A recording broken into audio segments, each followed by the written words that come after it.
Pedro Luca has lived in a cave in northern Argentina for 40 years. The 79-year-old survives without running water or electricity in his cavern high in a mountain in northern Tucuman province. When he gets hungry, he picks up his rifle and goes hunting or heads on a 3-hour trek down the mountain to the nearest settlement of San Pedro de Colalao. A creek is his main source of water. It's the purest, richest water there is, he says. His cave mates?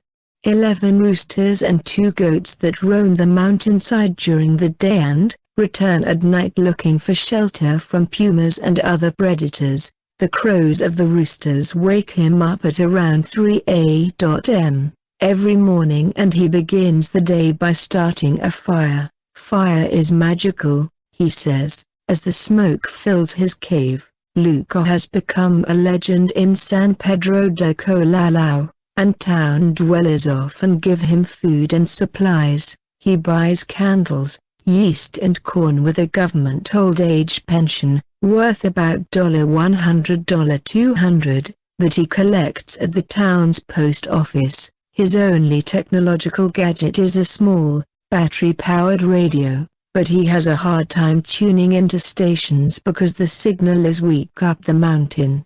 He walks 3 hours every day, climbing the steep mountainside to reach his cave. Luca's skin is weather-beaten and he has few teeth left, but he seems much younger than a man who is almost 80. Luca says he always wanted to live in isolation in the wild. Even as a boy, he was raised by his grandfather in San Pedro de Colalao, which he first left at age 14 to travel northern Argentina and earn a living transporting coal to Bolivia. He returned to the area and the cave. Word of his solitary lifestyle spread and he now gets occasional visits from tourists and schoolchildren. "I never asked myself why I chose to live here," he says. "There was another cave nearby but I liked this one better.